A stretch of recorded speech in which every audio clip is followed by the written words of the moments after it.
Hello everyone, स्वागत है आप सभी का आपके अपने यूट्यूब चैनल में जिसका नाम है बायोलॉजी कॉन्सेप्ट और मैं हूं सुरभि माथुर। और बच्चों, आज मैं हाजिर हूं आपके लिए लेकर 16 बहुत इंपॉर्टेंट एमसीक्यू जो कवर करेंगे हमारी पूरी यूनिट 1, यानी जिसमें 4 चैप्टर हैं: the living world, biological classification, plant kingdom और एनिमल किंगडम। इन सबसे क्या क्या क्वेश्चन बनने की संभावना है नीट में और क्लास 11 में, उन सब क्वेश्चंस को आज हम डिस्कस करते हैं। तो आइए शुरू करते हैं क्वेश्चंस का ये सिलसिला।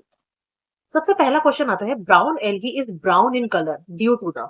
ऑप्शन है आपके पास: A phycoerythrin pigment, B xanthophyll and fucoxanthin pigment, C chlorophyll B और डी क्लोरोफिल डी। तो इसका सही जवाब होगा बच्चों chlorophyll pigment. Option B is the right answer.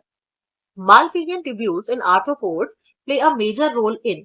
बच्चों, मालपीजियन ट्यूब्यूल्स का काम होता है एक्सक्रीशन, तो इसका सही जवाब होगा ऑप्शन सी। फिर हम मूव करते हैं क्वेश्चन नंबर 3 पर। Roots developed from parts of the plant other than the radical, यानी रेडिकल के अलावा अगर कहीं से रूट डेवलप होती है तो उन रूट्स को हम क्या कहते हैं? तो option A is the right answer, adventitious root. Fourth है, potato and brinjal are two different species but both belong to the genus. बच्चों, पोटैटो जिसका बॉटेनिकल नेम होता है सोलेनम ट्यूबरोसम और ब्रिंजल जिसका बॉटेनिकल नेम होता है सोलेनम मेलोंजिना, तो ये बिलोंग करती है सोलेनम जीनस से। तो option A is the right answer. फिर मूव करते हैं क्वेश्चन नंबर 5 पर। Instead of cell wall in an euglenoid they have a protein layer named dash which makes their body flexible. तो बच्चों, जो प्रोटीन लेयर होती है यूग्लिनॉइड्स में उसको हम कहते हैं पेलिकल। तो option D is the right answer. Question number 6 है, fusion of protoplasm between two motile और नॉन मोटाइल गैमेट्स कॉल्ड। बच्चों, जो प्रोटोप्लाज्म का जो फ्यूजन होता है वो कहलाता है प्लाज्मोगेमी। तो इसलिए option A is the right answer. हम इस पर टिक लगा देते हैं फटाफट से, option A is the right answer. Question number 7 है, the cones bearing megasporophyll are called. बच्चों, कोन बोलो या स्ट्रॉबिलाई बोलो एक ही बात है। अब मेगास्पोरोफिल मिलके जो कोन बनाती है वो कहलाता है फीमेल स्ट्रॉबिलस या फीमेल स्ट्रॉबिलाई। तो option C is the right answer. Question number 8 है, in Phaeophyceae food is stored in the form of. बच्चों, फियोफाइसी जिसमें कि ब्राउन एल्गी आती है उसमें जो रिजर्व फूड मटेरियल होता है वो होता है मैनिटोल या लैमिनेरिन। तो option B is the right answer. Question number 9 पर मूव करते हैं। ये एक मैचअप्स है जिसमें आपको दिए गए हैं ये इस तरीके से: पॉरीफेरा, एस्के हेलमिंथीज, एनेलिडा, आर्थ्रोपोडा और एकाइनोडर्मिटा। और अब इन सब का जो स्पेशल फीचर है उन सबको यहाँ पर लिखा गया है। अब आपको मैचअप करना है। अब देखो बच्चों, पॉरीफेरा जो होता है उसका कैरेक्टरिस्टिक फीचर होता है कि उसमें कैनाल सिस्टम मिलता है। तो ए में फर्स्ट ढूंढ लो सबसे पहले। तो ए में फर्स्ट आपको देखो, एक तो सी में मिल रहा है और एक डी में मिल रहा है। ठीक है, तो हम ए और बी तो कट कर देते हैं, ये तो बिल्कुल हो ही नहीं सकते। ए और बी ऑप्शन तो बिल्कुल नहीं हो सकते। बी आता है एसके हेलमिंथीज। बच्चों, एसके हेलमिंथीज में आपको मिलती है मस्क्यूलर पेरिंग्स। तो बी में हम थर्ड देखें तो वैसे तो हमारा option C is the right answer, लेकिन मैं आगे फिर भी मूव करती हूँ। एनालिडा जो होती है बेटा, उसका फीचर होता है उसमें मेटामियर सेगमेंटेड बॉडी होती है। तो इसमें सी में आना चाहिए फिफ्थ। तो सी में फिफ्थ इसमें मिल रहा है, ऑप्शन सी में। डी आर्थ्रोपोडा का कैरेक्टरिस्टिक फीचर होता है उसमें जॉइंटेड अपेंडिक्स होते हैं। तो आर्थ्रोपोडा में यानी कि डी में आना चाहिए फोर, तो डी में फोर आ रहा है। और ई इकाइनोडर्मिटा, इकाइनोडर्मिटा का कैरेक्टरिस्टिक फीचर होता है कि उसमें क्या मिलता है, वाटर वेस्कुलर सिस्टम मिलता है। तो ई में आना चाहिए सेकंड। तो ये सारी चीजें हमें किसमें मिल रही है, ऑप्शन सी में। तो option C is the right answer. Question number 10 है, which of the following structure help in attachment of bacteria to the rocks in streams and also in host. तो बच्चों, बैक्टीरिया को अगर किसी भी रॉक से स्ट्रीम में अटैच होना है तो उसके लिए उसमें क्या मिलता है, फिम्बरी मिलता है। तो option A is the right answer. Flagella और सीलिया जो होते हैं वो मूवमेंट का काम करते हैं और मीजोसोम जो होता है वो काम करता है रेस्पिरेशन के। और इससे रिलेटेड एक और क्वेश्चन बताती हूँ कि ये यूकेरियोट्स में किसके इक्विवेलेंट है, माइटोकॉन्ड्रिया के। तो ये भी आपको चीज याद रखनी है। तो यहाँ पे अटैचमेंट ऑफ बैक्टीरिया किसके थ्रू होगा, फिम्बरी के थ्रू होगा। Option A is the right answer.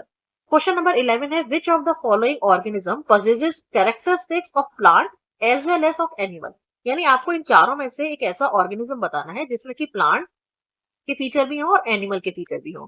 तो बच्चों, ये आपको देखने को मिलता है यूग्लिनॉइड्स में और उसमें भी यूग्लिना आएगा, क्योंकि यूग्लिना जो होता है जब तक इसको सनलाइट मिलती है तब तक तो ये रहता है फोटोसिंथेटिक, और जब इसको सनलाइट नहीं मिलती है तो फिर ये हो जाता है हेट्रोट्रॉप। और हेट्रोट्रॉप होना किसको बताता है, एनिमल को होने को बताता है। तो इसीलिए इसका सही जवाब होगा बी, यूग्लिना। क्वेश्चन नंबर 12 है, the spread of living pteridophyte is limited and restricted to narrow geographical area as they require. मतलब ये है कि जो टेरिडोफाइट्स है वो काफी कम ज्योग्राफिकल एरिया में पाए जाते हैं, तो उनको किस तरह का क्लाइमेट चाहिए होता है, कैसे क्लाइमेट में ये अच्छे ग्रो करते हैं, उसको आपको बताना है। डायरेक्टली एनसीईआरटी से ये लाइन ली गई है और बहुत इंपॉर्टेंट क्वेश्चन है। तो अब देखो, ये बच्चे जो ग्रो करते हैं वो ग्रो करते हैं कूल, डैम्प और शेडी प्लेस पर। अब देखो, इसको आप थोड़ा सा कॉमन सेंस लगा के भी सही कर सकते हो। आप सोचो कि अगर कोई जगह कूल है, तो शेडी प्लेसेस जो होते हैं नॉर्मली वो क्या होते हैं, कूल होते हैं और थोड़ा मॉइस्चर वहां पे प्रेजेंट होता है, तो इसीलिए डैम्प भी लिखा है। अब अगर यहाँ पे ये अगर आप बी पर जाते हो, तो बच्चों अगर कूल और शेडी है तो वो ड्राई नहीं होगा, और अगर कूल और डैम्प है तो वो सनी नहीं होगा। तो यहाँ चूंकि सनी लिख दिया ऑप्शन डी में, इसलिए ये गलत हो जाता है। ऑप्शन बी में यहाँ पे ड्राई लिख दिया, इसलिए ये गलत हो जाता है। और यहाँ पे डैम्प और शेडी सही है, लेकिन यहाँ वार्म लिख देते हैं, इसलिए गलत हो जाता है। तो ये तीनों ही चीजें मिलेंगी, यानी कूल, डैम्प और शेडी प्लेसेस मिलेंगे, तो ही टेरिडोफाइट्स अच्छे से ग्रो करेंगे। तो option C is the right answer. Question number 13। बच्चों 11th के बच्चों ध्यान से सुनो, जो आपका सेक्शन ए होता है उसमें टोटल 16 क्वेश्चन होते हैं। उसमें से जो 12 क्वेश्चन होते हैं वो होते हैं जस्ट एमसीक्यू होते। 13, 14, 15, 16 भी एमसीक्यू होते हैं, लेकिन जो क्वेश्चन नंबर 13 से क्वेश्चन नंबर 16 तक जो 4 क्वेश्चन है वो होते हैं एसर्शन रीजन पर बेस्ड, और अक्सर बच्चे इन्हीं क्वेश्चन में गलती करते हैं। अब देखो मैं समझाती हूँ इन क्वेश्चन को कैसे करना है। एसर्शन कह रहा है कि biological names when hand written are separately underlined और प्रिंटेड इन इटैलिक्स। तो ये बिल्कुल सही है। बायोलॉजिकल नेम, किसी को भी बायोलॉजिकल नेम को जब हम लिखते हैं, फॉर एग्जाम्पल आपने सोलेनम ट्यूबरोसम ही लिखा, तो जब आप उसको हैंड रिटन यानी हाथ से लिख रहे हैं, तो आपको सेपरेटली जीनस लिखना पड़ेगा, सेपरेटली आपको स्पीशीज लिखनी पड़ेगी और अंडरलाइन करना मस्ट है। या फिर अगर वो प्रिंट हो रहा है तो वो इटैलिक्स में होना चाहिए, तो ये भी बिल्कुल सही बात है। अब इसका रीजन क्या है, it indicated their Latin origin. बिल्कुल सही है, क्योंकि जितने भी साइंटिफिक नेम होते हैं वो कौन सी भाषा में लिखे जाते हैं, कौन सी लैंग्वेज में लिखे जाते हैं, लेटिन लैंग्वेज में लिखे जाते हैं। अब हमसे पूछा गया है, in the light of the above statements choose the correct answer from options given below. अब देखो यहाँ दोनों ही बातें सही है, एसर्शन भी सही है, रीजन भी सही है, और उसका करेक्ट एक्सप्लेनेशन भी है। तो अब ये चीज हमें कहाँ मिल रही है, both A and R are true, R is not the, not लिख दिया इसीलिए ऑप्शन ए नहीं होगा। एक्चुअल में यही होता है कि बायोलॉजिकल नेम को इटैलिक्स में लिखो, यानी अंडरलाइन करो सेपरेटली जीनस और स्पीशीज को, और ये चीज इंडिकेट करती है कि ये किसका कैसा ओरिजिन है, इसका लेटिन ओरिजिन है। तो ये जो चीज हमें मिल रही है, both A and R are true and R is the correct explanation of A. तो option D is the right answer. Question number 14 है assertion, Chlamydomonas and Chlorella are now placed in kingdom Protista. बिल्कुल सही है, Chlamydomonas और chlorella को अब protista में रखते हैं, पहले इसको एल्गी में रखते थे। रीजन है बोथ हैव सेल वॉल। बच्चों यहाँ पे गलत हो गई बात, क्योंकि इसको पहले हम किस में रखते थे, क्लेमाइडोमोनास क्लोरेला को हम एल्गी, प्लांटी के अंतर्गत एल्गी में रखते थे। तो सेल वॉल तो प्लांट्स का तो फीचर ही होता है कि सेल वॉल है। अगर हम इसको प्रोटिस्टा में रख रहे हैं, तो प्रोटिस्टा में रखने का कारण है कि ये यूनिसेलुलर यूकेरियोट्स है। तो इसका एसर्शन तो सही है, रीजन भी सही है, लेकिन रीजन इसका करेक्ट एक्सप्लेनेशन नहीं है। यानी क्लेमाइडोमोनास क्लोरेला दोनों किंगडम प्रोटिस्टा में आते हैं, तो इसकी ऑप्शन एसर्शन सही है।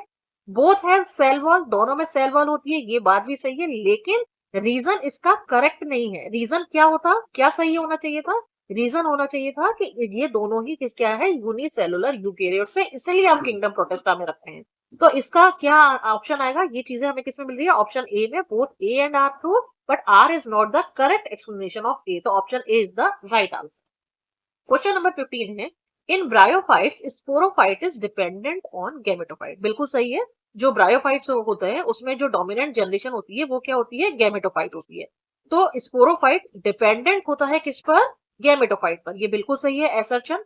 रीजन कह रहे हैं bryophytes require water for a sexual. अब देखो यहाँ पे इन्होंने ए लगा दिया, ए सेक्सुअल लगा दिया, जबकि होता क्या है, होता ये है कि सेक्सुअल रिप्रोडक्शन के लिए ब्रायोफाइट्स को वाटर की रिक्वायरमेंट होती है। तो यहाँ रीजन गलत हो गया। तो ए तो सही है, A is true, but R is false. तो option B is the right answer. और क्वेश्चन नंबर 16 है last question, mycoplasma are pathogenic in animals and plants. ठीक है, बिल्कुल सही बात है, माइकोप्लाज्मा एनिमल्स और प्लांट्स में पैथोजेनिसिटी कॉज करते हैं, डिसीज कॉज करते हैं, बिल्कुल सही है।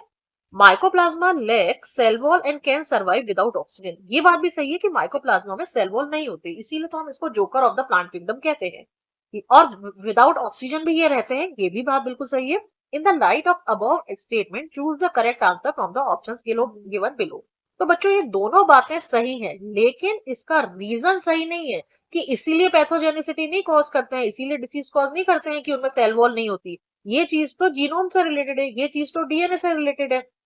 तो इसीलिए एसर्शन और रीजन दोनों सही है, पर R is not the correct explanation of A, तो क्वेश्चन 16 का सही जवाब होगा ऑप्शन ए। तो इस तरह से बच्चों आज अपन ने 16 क्वेश्चन कंप्लीट करे। इसी तरह के और मजेदार वीडियो मैं आपके सामने लेकर आती रहूंगी।